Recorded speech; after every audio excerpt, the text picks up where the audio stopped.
Hi അർമീസേ, ആദ്യം തന്നെ ഞാൻ സോറി പറയണം. മറ്റൊന്നും കൊണ്ടില്ല, കുറേ നാളായിട്ട് ഞാൻ നിങ്ങളെ പറ്റിച്ചുകൊണ്ടിരിക്കുകയാണ്. പക്ഷേ മനഃപൂർവ്വമല്ല കേട്ടോ, ഫോൺ പോയ കാരണം. അതുമല്ല, ഞാൻ ഡൗൺലോഡ് ചെയ്തിരുന്ന പല വീഡിയോസ് എനിക്ക് മിസ്സായി. അത് കാരണം എനിക്ക് FF ഒന്നും ഇടാൻ പറ്റിയില്ല. ഞാൻ നിങ്ങൾക്ക് പ്രോമിസ് ചെയ്തായിരുന്നു. പക്ഷേ എന്ത് ചെയ്യാം, ഫോൺ ചതിച്ചു മാഷി, അതുകൊണ്ടാണ്. അപ്പോൾ എന്തായാലും അധികം വെച്ച് നീട്ടുന്നില്ല, കഥയിലൂടെ കിടക്കുകയാണ്. தெரிசதோ ஏண்டி என்னை இப்படியெல்லாம் செய்ய வைக்கிற? அப்படியோ ஒருத்தரை பார்த்து அப்படி கடிச்சிடும் போட்டு தோன்றுது. என்னென்னமோ பண்ணலான்னு தோன்றுதே.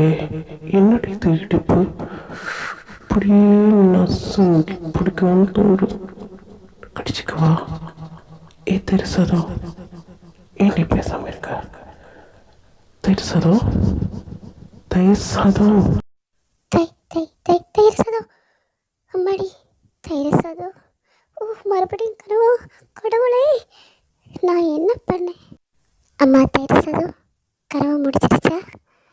வருவீங்களா? ரெடி ஆகணும், நம்ம ஆஃபீஸுக்கு போடவில்லையா? இப்படியே கனவு கண்டிட்டு இருந்தா ശരിയാകുമാ? പണ്ടാരെ ഇവളോട് സംസാരിച്ച് ഇപ്പം എൻ്റെ വായിൽ തമിഴ വരുന്നത്. നിൻ്റെ കനവും കുന്നും കുടച്ചക്രം എല്ലാം കൂടെ എടുത്ത് വല്ലയിടത്തും കൊണ്ടിട്ടിട്ട് മര്യാദയ്ക്ക് പെട്ടെന്ന് ഒരുങ്ങി വാ, ഓഫീസിൽ പോകാനുള്ളതാ. അവൻ്റെ വായിൽ നിന്ന് എനിക്ക് തെറി ഏൽപ്പിക്കരുത്. പെട്ടെന്ന് വായു. വരേ. നിങ്ങൾ ഓർക്കുന്നുണ്ടോ ഇതെന്തുവാന്ന്? ശരി, ഒരു ചെറിയ ഇൻട്രോ തരാം. നമ്മുടെ വേദ കുറച്ച് നാളായിട്ടൊരു സ്വപ്നം കാണാറുണ്ട്. ആ സ്വപ്നത്തിൽ വരുന്ന അയാൾ ആരാണെന്നോ അയാളുടെ മുഖം എന്താണെന്നും അവൾക്കറിയില്ല. പക്ഷേ അവൻ്റെ കയ്യിൽ ആ ടാറ്റു, അത് മാത്രമാണ് അവൾക്കറിയാവുന്നത്. എന്നും കനവിൽ വരും, എന്നിട്ട് വേണ്ടാത്തൊക്കെ ചെയ്യുകയും ചെയ്യും. എന്നിട്ട് അവൾ കിടന്ന് കാറും. ഇതിങ്ങനെ കുറച്ച് നാളായിട്ട് നടന്നുകൊണ്ടിരിക്കുക.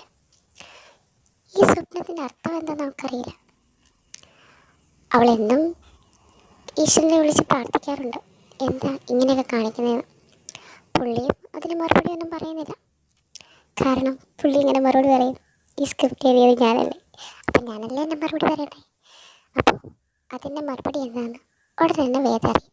അപ്പോൾ നമുക്ക് കടയിലോട്ട് കിടക്കാം. വേദ, നീ റെഡി ആയില്ലേ? സമയം 9 മണി ആറാവുന്നു. അവൻ നേരത്തെ തന്നെ വരും. ബിസിനസ് ട്രിപ്പെല്ലാം കഴിഞ്ഞ് അവൻ ഇന്ന് വരുന്ന ദിവസമാണ്. അവൻ്റെ വായി നിനക്ക് ചീത്ത കേൾപ്പിക്കില്ലേ? നീ റെഡി ആയില്ലേ? ഒന്ന് വേഗം വാ. എതുക്കടി ഇവിടെ സത്യം പോടേ? ഞാൻ കേട്ടിട്ടെ, ഞാൻ റെഡി ആയിരിച്ചു, വാ പോലാം. അമ്മ, ഞാൻ இதுக்கு வரணும், അവരെ பார்க்கணும். എടി, இந்த ഫോട്ടോസ് എല്ലാം വേണമേ. നമ്മളിതിനെക്കുറിച്ച് മുന്നേ സംസാരിച്ചതാണ്. 2-3 ഫോട്ടോഷൂട്ടും വീഡിയോ ഉള്ളൂ. അത് കഴിഞ്ഞാൽ നിന്നെ ഞങ്ങൾ ഫ്രീ ആയിക്കോളാം. അവനോട് പറഞ്ഞ് നമ്മുടെ ഓഫീസിൽ മറ്റെന്തെങ്കിലും ജോലി നിനക്ക് തരപ്പെടുത്തിയിട്ടുണ്ട്. അതിനും കൂടി വേണ്ടി അവനെ കാണണമെന്ന് പറഞ്ഞ് നീ വേഗം വാ, സമയം പോയി. വാ, ഇനി നമുക്ക് അവിടെ ചെന്ന് സംസാരിക്കാം. Daddy, if you wanna drop the attic, give me love, give me Fendi, my Balenciaga daddy. You gon' need to bag it up, 'cause I'm spending on Rodeo. You can wish me back it up, I'll be gone in the AM. Jackson, സ്റ്റെല്ലയോട് അത്യാവശ്യമായിട്ട് എന്നെ വന്നൊന്ന് കാണാൻ പറയണം. Okay sir, ഞാൻ പറയാം. സ്റ്റെല്ലയോട് തന്നെ ഇങ്ങോട്ട് വിട്ടേക്കാം. സ്റ്റെല്ല, ഫോട്ടോഷൂട്ടിൻ്റെ കാര്യങ്ങളൊക്കെ റെഡിയല്ലേ? എങ്ങനെയാ, ആ കുട്ടി വന്നിട്ടില്ലേ? ഷൂട്ടിംഗ് നടക്കുന്നുണ്ടോ? ഷൂട്ടിങ് ചെയ്തുകൊണ്ടിരിക്കുക. നീ വരുന്നില്ലേ? നിനക്ക് കാണണ്ടേ? പിന്നെ ബാക്കിയുള്ള കാര്യങ്ങളൊക്കെ റെഡിയാണ്. യാ, ഓക്കെ, നമുക്കെന്നാ ഫോട്ടോഷൂട്ട് നടക്കാത്ത പോകും.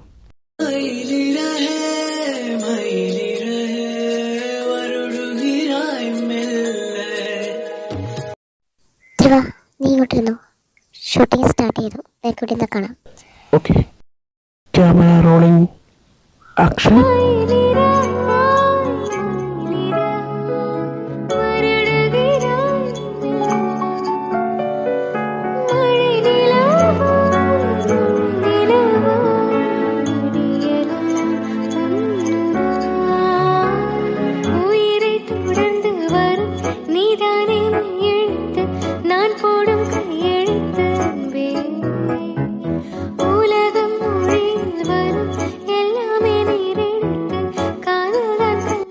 Okay, I am leaving. Shoot കഴിഞ്ഞ് ആ കുട്ടിയോട് എന്നെ ഒന്ന് കാണാൻ പറ.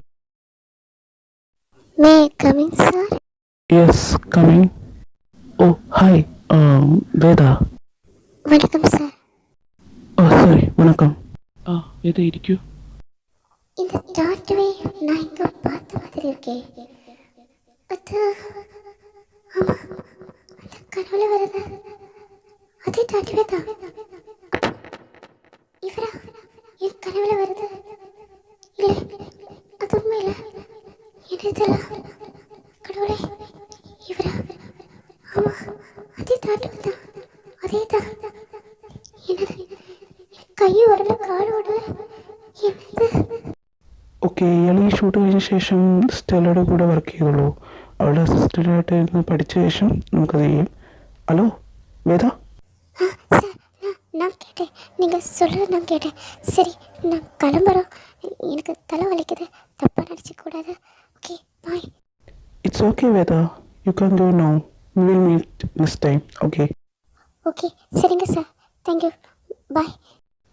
ഈ കുട്ടിക്ക് എന്താ ഇത്ര ടെൻഷൻ? ഭയങ്കര വെപ്രാളമൊക്കെ ആണല്ലോ. അത് ഞാനിത് തെറ്റായി പറഞ്ഞോ? ആ, എന്തെങ്കിലും കാട്ടെ. എൻ്റെ പേരാ, നീ പതുക്കെ പോ. നീ എന്തിനാ എന്നെ പിടിച്ച് വരച്ചോണ്ട് ഓടുന്നത്? എടി സ്റ്റെപ്പ് സ്റ്റെപ്പ്, താഴെ വീഴും താഴെ വീഴും. എൻ്റെ വേദന നിനക്ക് എന്തുവാ? എടി ഒന്ന് നിൽക്കടി, നിനക്ക് എന്താ പറ്റിയേ? നീ എന്തിനാ ഇത്ര ടെൻഷൻ അടിക്കുന്നേ? കാര്യം പറ, എന്താ വെള്ളം വേണോ? ഞാനതിനെ நான் சொல்கிறது கொஞ்சம் கேட்டுக்கடி, அதுக்கப்புறம் நீ பேசு. நான் அவரை பார்த்தேன்டி, நான் கண் முன்னால. ഓ, പാത്തേ നീ ആരെ കണ്ടതാടി പറയണേ? പാത്തേന്ന് പറഞ്ഞാൽ ഞാൻ എന്ത് കേൾക്കാനാ? എടി എനിക്ക് അവിടെ ജോലിയോടെ, ഞാൻ പോട്ടെ. ഞാൻ പോട്ടെ. എടി നിനക്ക് എന്തുവാ? நான் சொல்கிறது கேளுடி. என் கனவுல வரவேல அந்த ஆள் நான் பார்த்தேன், அந்த டாட்டுவை நான் பார்த்தேன். அது உங்களோட போஸ் தான், அவர் தான் அந்த ടാറ്റു. ആ ടാറ്റുവോ? ശരിയാണല്ലോ, അവൻ്റെ കയ്യിലൊരു ടാറ്റു ഉണ്ടല്ലോ. നീ സ്വപ്നത്തിൽ കാണുന്നത് അവരെയാണോ? അങ്ങനെയൊന്നും ആയിരിക്കില്ല സ്റ്റെല്ല, ഞാൻ പോയി சொல்லலை. நான் பார்த்தேன், அதே டாட்டு தான், அந்த கனவுல வர அதே டாட்டு தான். நான் போய் சொல்லலை, நிஜமாடி அந்த டாட்டுவை தான். எனக்கு தெரியாதா? நான் தினம் என் கனவுல பார்க்குறது தானே, அதே தான். அதை பார்த்தபோது நான் அப்படியே ஷாக் ஆகிட்டேன். அவங்க சொல்கிறது எதுவும் நான் கேட்கல. ஆனால் அந்த டாட்டு அது அவர் தான். எனக்கு கன்ஃபார்ம் தான், அது அவர் தான். அவரா என்னை அப்படியெல்லாம் செய்கிறது நினச்சி கூட பார்க்க முடியலையே. ഒരുവേള നീ എന്താ തേങ്ങ പറയണേ? രുദ്രനോ? അവൻ ഒരിക്കലും അങ്ങനെ ചെയ്തില്ല. അവൻ നീ വിചാരിക്കുന്ന പോലെ ഒരാളല്ല. അവൻ പെണ്ണുങ്ങളെ കാണുന്ന തന്നെ അലർച്ചയ, ചേർത്താൻ കുരിശ് കാണുന്ന പോലെ അവന്. അങ്ങനെയുള്ള അവൻ ഒരിക്കലും അങ്ങനെ ചെയ്തില്ല. നീ പറയുന്നത് ശരിയാ, അവൻ്റെ കൈ ടാറ്റു ഉണ്ട്. ഇനി നിൻ്റെ സ്വപ്നത്തിൽ വരുന്ന ആ ടാറ്റു ഇത് തന്നെയാണെന്നൊന്നും കൺഫേം ചെയ്യാൻ പറ്റത്തൊന്നുമില്ല. അവൻ്റെ ക്യാരക്ടർ എനിക്കറിയാം, അവനങ്ങനെയൊന്നും ചെയ്തില്ല. ഇല്ലടി, നീ എന്നെ സന്ദേഹപ്പെടുകയാ? நான் சொல்கிறது உண்மைதான், அந்த டாட்டுவே தான். நான் கனவில் பார்க்குற அதே டாட்டுவே தான். ஒருவேளை അവരാ இருக்குമോ എന്നെ அப்படியெல்லாம் செய்கிறது? എൻ്റെ പൊന്നു വേദേ, അത് വേറെ ഒരു സ്വപ്നം മാത്രമാണ്. നീ പറയുന്ന പോലെ നിൻ്റെ നീ ടാറ്റുവിനോട് ബന്ധപ്പെടുന്ന രുദ്രനും തമ്മിൽ യാതൊരു ബന്ധവുമില്ല. ഇനി വേറെ ആരിലും ആയിരിക്കും. വേറെ ആരിലും ആയിരുന്നില്ല എന്താ? അത് വെറും ഒരു സ്വപ്നമല്ലേ? അതിനെന്തിനാ ഇത്ര നീ കാര്യമായിട്ട് എടുക്കുന്നത്? എന്തിനാ? ഒരിക്കലും അവനങ്ങനെ ചെയ്യത്തില്ല. ഇപ്പോൾ നീ പറഞ്ഞതുപോലെ ആണെങ്കിൽ നിന്നെ അവൻ ഓഫീസ് റൂമിൽ വെച്ച് കണ്ടില്ലേ? അവൻ നിന്നോട് എന്തെങ്കിലും ചെയ്തോ? അവൻ മോശമായിട്ടൊന്നും നിന്നോട് പെരുമാറിയൊന്നുമില്ലല്ലോ. അതാ പറഞ്ഞേ, ഇത് വെറും എന്താ പറഞ്ഞേ, നിൻ്റെ ഇമാജിനേഷനാണ്. ചുമ്മാ നീ അതൊന്നും വിചാരിക്കുന്ന അങ്ങനെ നടക്കുന്നു. വെറും സ്വപ്നമാടി, അങ്ങനെയൊന്നും നടക്കത്തില്ല. പിന്നെ അങ്ങനെയാണെങ്കിൽ എല്ലാവരും കാണുന്ന സ്വപ്നം അതുപോലെ കളിക്കണ്ടേ? ഞാനൊക്കെ എന്തായാലും സ്വപ്നം കാണും. ഞാനിതുപോലൊന്നും കാണത്തില്ല. എന്നെ വല്ല പട്ടിയെ പൂച്ചയോ പാമ്പോ ഓടിക്കുന്നതായിരിക്കും കാണുന്നത്. എന്തായാലും നീ സ്വപ്നത്തിൽ വിചാരിക്കുന്ന പോലൊന്നും അവൻ ചെയ്യില്ല. അവൻ ഡീസൻ്റാണ്. എനിക്ക് അവനെ അറിയാം. അവനെ ഞാൻ അറിഞ്ഞിട്ട് കുറേ നാളായി. ഇവിടെ ഓഫീസിൽ അവൻ കൂടെ സംസാരിക്കുന്ന ഒരു പെൺകുട്ടി ഞാൻ മാത്രമാണ്. നീ അതോർത്ത് ടെൻഷൻ അടിക്കാം. നീ ക്യാൻറ്റീനിൽ പോയി 2 ചായ അടിക്കും, അപ്പോഴേക്കും ഞാൻ വരാം. സ്റ്റെല്ല சொல்றதை வச்சு பார்த்தா அவங்க அப்படி ஏதோ என்கிட்ட தப்பாக நடந்துக்கவே இல்லை. ஆனால் என் மனசில் என்னால் தாங்க முடியல. இது யார் எந்த சமயத்தில்? மாமாவா? ஹலோ மாமா, யார்? என்னது? இல்லை, நான் நம்ப மாட்டேன். அப்படி எதுவும் இல்லை, அவருக்கு எதுவும் ஆகாது. நீங்கள் போய் சொல்கிறீங்க. വേദ, എന്തടി മുഖം വല്ലാതിരിക്കുന്നേ? എന്താ പറ്റിയേ? നീ എന്തിനാ കരയുന്നേ? வேதா ஸ்டெல்லா ஸ்டெல்லா நான் எனக்கு நான் எனக்கு ஊருக்கு போகணும், இப்போவே போகணும். நீ எந்த പറയണേ? എനിക്കത് മനസ്സിലാവുന്നില്ല. ஊரில் இருந்து கோல் வந்தது. மாமாவும் அத்தை போன வண்டியை ஆக்சிடெண்ட் ஆச்சா, அவங்க ഇറന്നിട്ട് சொல்லி. വേദ, നീ നീ ടെൻഷൻ അടിക്കാതെ, അങ്ങനെയൊന്നും കാണത്തില്ല. ആരാ നിന്നെ വിളിച്ചത്? ஊரில் இருக்கிற அந்த கணேசங்களை தான் கூப்பிட்டேன். அவங்க சொன்ன அவங்க இறந்துட்டேன்னு. என்கிட்ட என்ன என்னால் இது ஓடலை, என்னால் என் கால் கை ஓடலை. ஸ்டெல்லா, எனக்கு அவரை பார்க்கணும். எனக்கு இந்த உலகத்தில் அவங்க மட்டும்தான் இருந்த. அவங்க அவங்க இறந்துட்டுன்னு சொல்கிறேன். என்னால் தாங்க முடியல. வேதா வேதா വേദ വേദ ഇനിമേ തനിയെ தான் இருக்க പോളിയാ? ഏയ്, നീ എന്തൊക്കെ പറയണേ? അങ്ങനെയൊന്നുമില്ല. നമുക്കെന്തായാലും ഞാൻ നാട്ടിൽ പോവാം. ഓക്കെ, ഞാൻ രുദ്രനെ വിളിച്ച് കാര്യങ്ങളൊക്കെ ഒന്ന് പറയട്ടെ. നീ ടെൻഷൻ അടിക്കണ്ട, നമുക്കെന്തെങ്കിലും പോവാം. ഇന്ന് തന്നെ പോവാം. ഓക്കെ. സ്റ്റെല്ല വീണോടും രുദ്രനോടും കാര്യങ്ങൾ ധരിപ്പിച്ച് അവർ നേരെ ഫ്ലാറ്റിലോട്ടാണ് പോയത്. അവിടുന്ന് ഡ്രസ്സൊക്കെ പാക്ക് ചെയ്ത് അവർ വേദയുടെ നാട്ടിലേക്ക് തിരിച്ചു. അവിടെ ചെന്ന് സംസ്കാര ചടങ്ങുകളൊക്കെ കഴിഞ്ഞ ശേഷം 2 ദിവസം സ്റ്റെല്ലയും വേദയും അവിടെ താമസിച്ചു. ഇനിയും അവളെ ഇവിടെ നിർത്തുന്നത് ശരിയല്ലെന്നറിഞ്ഞ സ്റ്റെല്ല വേദയും കൂട്ടി തിരിച്ച് പോന്നു.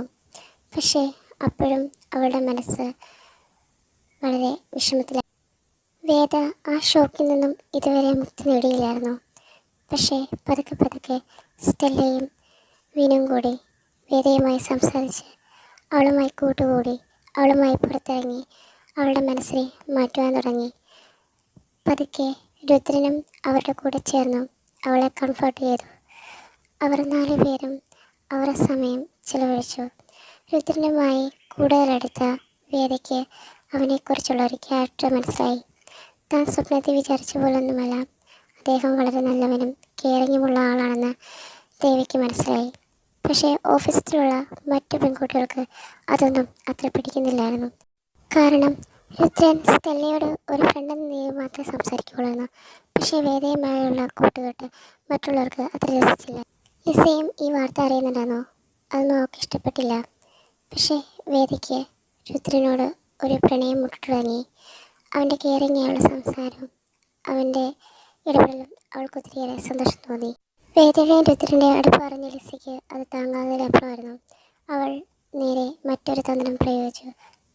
ലിസ അവളുടെ അച്ഛനുമായി സംസാരിച്ച് രുദ്രൻ്റെ വീട്ടുകാരുമായി തൻ്റെ വിവാഹം ഉറപ്പിക്കാൻ വേണ്ടി അവളുടെ അച്ഛനുമായിട്ട് അവൾ സംഭാഷണം നടത്തി. ശേഷം ലിസയുടെ അച്ഛൻ രുദ്രൻ്റെ വീട്ടുകാരുമായി സംസാരിച്ചു. അവർക്ക് വിവാഹത്തിനോട് എതിർപ്പൊന്നുമില്ലായിരുന്നു. പക്ഷേ രുദ്രൻ്റെ സമ്മതമാണ് അവർക്ക് ആവശ്യം.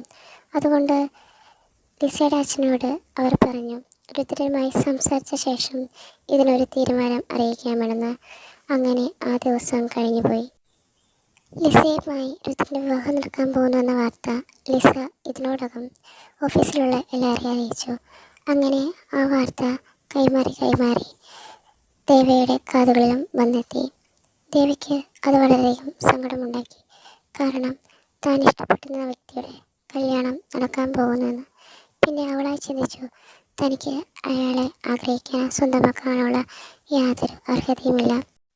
അങ്ങനെ വേദ രുദ്രനിൽ നിന്നും അകലുവാൻ തീരുമാനിച്ചു. അവരുമായി അടുക്കാനുള്ള സന്ദർഭങ്ങൾ അവൾ ഇല്ലാതെയാക്കി. അത് പതുക്കെ രുദ്രന് വിഷമുണ്ടാക്കി.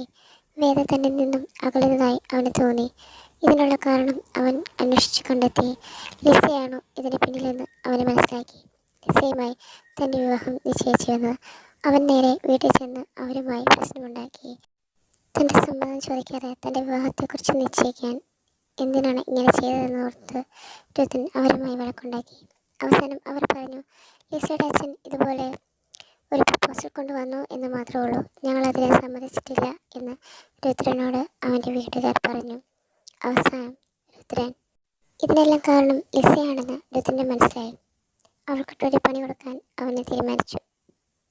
കൂടെ വേദയ്ക്കും തന്നിൽ നിന്നും അകലുന്നവളെ തന്നിലേക്ക് അടുപ്പിക്കാൻ വേണ്ടി അവൻ തീരുമാനിച്ചു. അങ്ങനെ തൻ്റെ കമ്പനിയിലെ ഒരു പാർട്ടിയിൽ വെച്ച് രുദ്രൻ വേദയെ പ്രപ്പോസ് ചെയ്യാൻ തീരുമാനിച്ചു. അങ്ങനെ ആ പാർട്ടിയും വന്നെത്തി. അങ്ങനെ ആ പാർട്ടി വെച്ച് രുദ്രൻ തൻ്റെ പ്രണയം വേദയോട് പറയുവാൻ തീരുമാനിച്ചു. രുദ്രൻ്റെ ഫ്രണ്ടും ബിസിനസ്സിലെ പാർട്ട്ണറുമായിരുന്നു അർജുൻ അവിടെ വരികയുണ്ടായി. വേദയെ കണ്ട നിമിഷം അർജുൻ്റെ മനസ്സിലും അവളോട് ഒരു അട്രാക്ഷൻ തോന്നി. അവൻ വേദയുമായി കൂടുതൽ സംസാരിച്ചു. ഇത് കാണെ രുദ്രന് പൊസസീവ് തുടങ്ങി. അവൻ പാർട്ടിയിലുള്ള എല്ലാവരോടും തനിക്കൊരു പ്രധാനപ്പെട്ട വിഷയം അവരുമായി പങ്കുവെക്കാനുണ്ടെന്ന് പറഞ്ഞു. ഹലോ ഫ്രണ്ട്സ്, ഈ പാർട്ടി ഞാൻ ബിസിനസ്സിൽ നമ്പർ 1 വന്നതിന് വേണ്ടി മാത്രമായിട്ടുള്ളതല്ല. ഇന്നെൻ്റെ ജീവിതത്തിലെ ഏറ്റവും വലിയൊരു നല്ല നിമിഷമാണ്. കാരണം ഞാൻ ഇന്ന് ഒരാളെ പ്രപ്പോസ് ചെയ്യാൻ പോവാണ്. എൻ്റെ ജീവിതത്തിലേക്ക് അയാളെ ക്ഷണിക്കാൻ പോവുകയാണ്. ആ പാർട്ടി വന്ന എല്ലാവരും രുദ്രനെ തന്നെ നോക്കി അവൻ ആരെയാണ് പ്രപ്പോസ് ചെയ്യാൻ പോകുന്നതെന്ന്. രുദ്രൻ മെല്ലെ വേദിക്കരികിലേക്ക് നടന്നു ചെന്നു. എന്നിട്ട് അവളുടെ മുന്നിൽ മുട്ടുകുത്തി നിന്ന് അവളോടായി പറഞ്ഞു, Veda, I love you. Will you marry me? സുഖത്തിലും ദുഃഖത്തിലും എൻ്റെ പൊന്നി ഉണ്ടാകുമോ? ജീവിതാവസാനം വരെ നിന്നെ ഞാൻ പൊന്നു പോലെ നോക്കണം. വേദിക്ക് എന്ത് പറയണമെന്നറിയില്ലായിരുന്നു. പെട്ടെന്നുള്ള ഈ വാർത്തയിൽ ഷോക്കിൽ അവൾ രുദ്രനെ തന്നെ നോക്കി നിന്നു. അവൾ എന്ത് പറയണമെന്നറിയാതെ ചുറ്റിലും വരുന്നു. അപ്പോഴേക്കും സ്റ്റെല്ല അവിടെ നിൽപ്പുണ്ടായിരുന്നു. അവൾ വേദിയോടെ പറഞ്ഞു, വേദ പറയടി, നിനക്കും അവന് ഇഷ്ടമാണെന്ന് പറ, ഇടി പറയാൻ. വേദയാണെ സ്റ്റാച്ചു കണക്കിന് രുദ്രനെ തന്നെ നോക്കിക്കൊണ്ടേയിരുന്നു.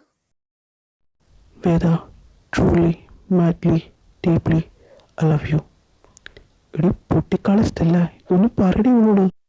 എന്താ? എടി എടി വേദ പറയടി അവനോട് ഇഷ്ടമാണ്. എടി പൊട്ടിക്കാളി, പറയടി അവനോട് ഇഷ്ടമാണെന്ന്. അയ്യോ മാമ, നാനും ഉന്നെ കാതിലിക്കറേ. ഐ ലവ് യു രുദ്ര മാമ. ഇതെല്ലാം കേട്ടോണ്ട് ലിസി അവിടെ നിൽപ്പുണ്ടായിരുന്നു. അവൾക്ക് ചമ്മലും ദേഷ്യവും സങ്കടവും എല്ലാം തോന്നി. എല്ലാം വളരെ പെട്ടെന്നായിരുന്നു. രുദ്രൻ്റെ പ്രപ്പോസലും വീട്ടുകാരുടെ ആക്രാന്തവും കാരണം രുദ്രനെ വേദയെ കൊണ്ട് പെട്ടെന്ന് അവർ വിവാഹം ചെയ്യിപ്പിച്ചു. അങ്ങനെ അവരുടെ ഫസ്റ്റ് നൈറ്റും വന്നെത്തി. വേദ മന്ദം റൂമിലോട്ട് കയറി ചെന്നു. അവിടുത്തെ കാഴ്ച കണ്ട് അവിടെ കണ്ടു തള്ളിപ്പോയി. അയ്യോ മാമ, ഇங்கே என்னெல்லாம் அப்படியெல்லாம் செய்வார்ல, நான் கனவுல பார்த்த மாதிரி. അയ്യോ വെക്കമോ ഇருக்கு. ആ വേദ, നമ്മുടെ ജീവിതത്തിലെ ആദ്യഘട്ടങ്ങളൊന്നുമല്ലേ. എന്തായാലും നല്ല ക്ഷീണം കാണത്തിലേക്ക് ഇയാൾ കയറി കിടന്നു. Okay, good night. ഇതെന്താ നത്തേ? വേദ രുദ്രനെ നോക്കി. അച്ചോ, ഫസ്റ്റ് നൈറ്റ് இல்லையா? நான் என்னவோ நினச்சேனே. ஓ, அவங்க மனசில் அப்படி எதுவும் இல்லை. நான் தான் ரொம்ப கற்பனை பண்ணிட்டேன். നീ മനസ്സിൽ വിചാരിക്കണമെന്ന് അതെനിക്കറിയാം. നമ്മുടെ ഫസ്റ്റ് നൈറ്റ് നടന്നില്ലെന്ന്. പക്ഷേ ഇവിടെയല്ല മോളെ നമ്മുടെ ഫസ്റ്റ് നൈറ്റ്, അതൊക്കെ മേലെ. രുദ്രൻ പതുക്കെ പഴയ കാര്യം ഓർത്തു. രുദ്രൻ വേദയെ പ്രപ്പോസ് ചെയ്ത അതേ ദിവസം വിനു സ്റ്റെല്ലയും പ്രപ്പോസ് ചെയ്തു. അവർ തമ്മിൽ ഒന്നിച്ചിരുന്ന നിമിഷങ്ങളിൽ വേദയുടെ സ്വപ്നത്തെക്കുറിച്ച് സ്റ്റെല്ല വിനുവിനോട് പറഞ്ഞു. കേൾക്കേണ്ട താമസം വിനു അപ്പോൾ തന്നെ രുദ്രനെ വിളിച്ചു പറഞ്ഞു. ഇതെല്ലാം കേട്ട രുദ്രന്, ஓஹோ, என் பொண்டாட்டி கனவுல நான் அப்படியெல்லாம் வந்து செஞ்சுட்டியா? அடி ராசாத்தி, உனக்கு இருக்காண்டி தீபாவளி. இங்கே സ്വിറ്റ്സർലാൻഡിലെ ഹണിമൂണൊക്കെ പോകലാമാ? വേദയുടെ രുദ്രൻ്റെ ഹണിമൂണിനായി രുദ്രൻ സെലക്ട് ചെയ്തത് സ്വിറ്റ്സർലാൻഡായിരുന്നു. അവർ അവിടെ ചെന്ന ദിവസങ്ങളിൽ വളരെ സന്തോഷമായി രുദ്രൻ വേദയെ കൊണ്ട് നടന്നു. വേദയ്ക്ക് ആവശ്യമുള്ള കെയറിങ്ങും സ്നേഹവുമെല്ലാം അവൻ കൊടുത്തു. വേദയ്ക്ക് രുദ്രനോട് അളവറ്റ സ്നേഹവും അതിലുപരി അനുഗമയും. അവൻ്റെ കെയറിങ്ങിൽ ഒരുപാട് താൻ സുരക്ഷിതയാണെന്നുള്ള വിചാരം അവൾക്ക് വന്നു.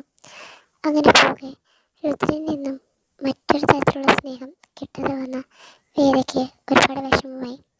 അവൾ മനസ്സിൽ ചിന്തിച്ചു, ഒരു വേള അവർക്ക് എംവേല அப்படி எதுவும் இல்லைன்னு நினைக்கிறேன். அது இருக்காது. இருக்குமே, ஆனால் கொஞ்சம் டைம் வேணும். அதுக்காகத்தான் இருக்கும். சரி, பார்க்கலாம். അങ്ങനെ അവൾ ചിന്തിച്ചുകൊണ്ടിരിക്കുന്ന സമയത്ത് രുദ്രൻ അവളുടെ കരിയിലേക്ക് വന്നു. വേദയുമായി രുദ്രൻ മറ്റൊരിടത്തേക്ക് പോകാൻ പോവുകയാണെന്ന് വേദയോട് പറഞ്ഞു. അവൾക്കും അതേ സമ്മതമായിരുന്നു. അവനുമായുള്ള നിമിഷങ്ങൾ അവൾ അത്രയേറെ ഇഷ്ടപ്പെട്ടു.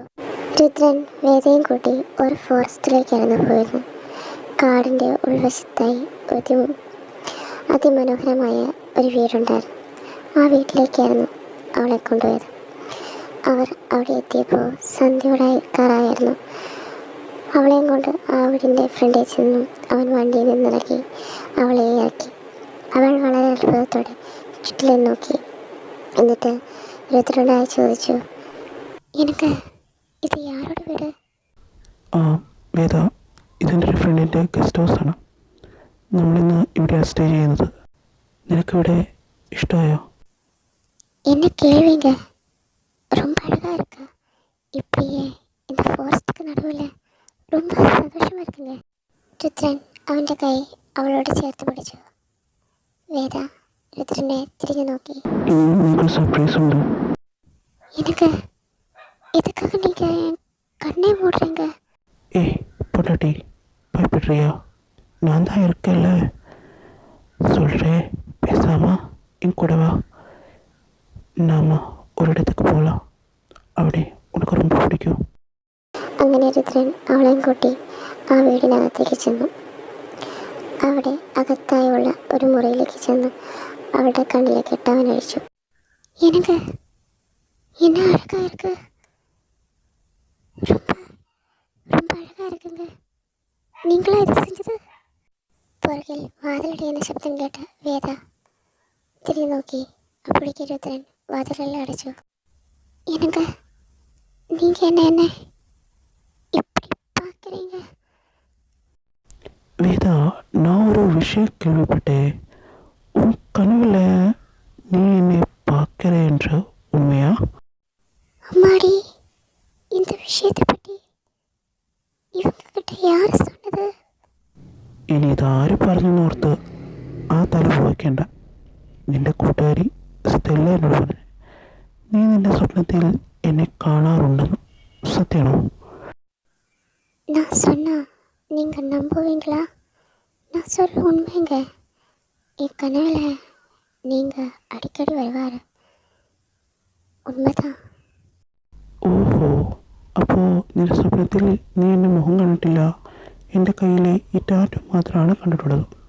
നമ്മൾ തമ്മിൽ നേരിൽ കണ്ട ശേഷമാണ് ഞാനാണ് നിന്റെ സ്വപ്നത്തിൽ വരുന്നതെന്ന് നിനക്ക് മനസ്സിലായത്. ஆமாங்க, உண்மைதான். முதல்ல உங்களோட முகத்தை நான் பார்க்கவே இல்லைங்க. இந்த கையில் இருக்கிற டாட்டுவை மட்டும்தான் நான் பார்த்தேன். அப்புறம் உங்களை ஃபஸ்ட் டைம் நான் நேரம் பார்த்தேன்ல, நான் அப்படியே ஷோக்காகி நின்றுட்டேன். உங்களுக்கு தெரியுமா? ഓ, അതിനാണോ എന്നെ ഫസ്റ്റ് ടൈം കണ്ടപ്പോൾ നിനക്ക് അത്ര വെപ്രാളം തോന്നിയത്? അതൊക്കെ പോട്ടെ, ഈ സ്വപ്നത്തിൽ ഞാൻ വരുന്നുണ്ടെന്ന് പറയുന്നല്ലോ. ഈ സ്വപ്നത്തിൽ വന്നിട്ട് ഞാൻ എന്താ ഇയാളെ ചെയ്യുന്നേ? அச்சோ, அதை பற்றி சொல்ல முடியாதே. கனவில் நீங்கள் என் கனவில் வருவார். நான் அந்த கையை பார்ப்பார். அவ்வளோ மட்டும்தான், வேறு எதுவும் இல்லையே. வேற எதுவும் இல்லையா? நான் கனவுல மட்டும் வருது மட்டும்தானே, என் கை மட்டும் பார்ப்பது தானே, அவ்வளோதானா? நம்ப முடியலையே. உன்னை மாதிரி ஒரு ஃபிகர் கிட்ட நான் வந்து சும்மா என் கையை மட்டும் பார்த்தா போதாதே, ஏதோ நடந்திருக்குமே. ஒன்றுமே நடக்கலையா? அப்படி இருக்க வாய்ப்பில்லையே. சரி, உன் கனவில் நான் வருது மட்டும்தான் நீ சொன்ன, அதுக்கப்புறம் நடக்குது நீ சொல்லவே இல்லை. வேணா நான் செஞ்சு காட்டுறவா? அப்படி எதுவும் வேணாமங்க, வேணாங்க. வேணுமே. ருத்ரனா, வேண்டாம். அப்படி சொன்ன எப்படி? உன்னையும் என்னையும் மாதிரி குட்டி குட்டி தரசாதத்தை ரெடி பண்ண வேணாமா? அதுக்கு நீ இப்படி தடி இருந்தா எப்படி? நான் ஸ்டார்ட் பண்ண போகிறேன்.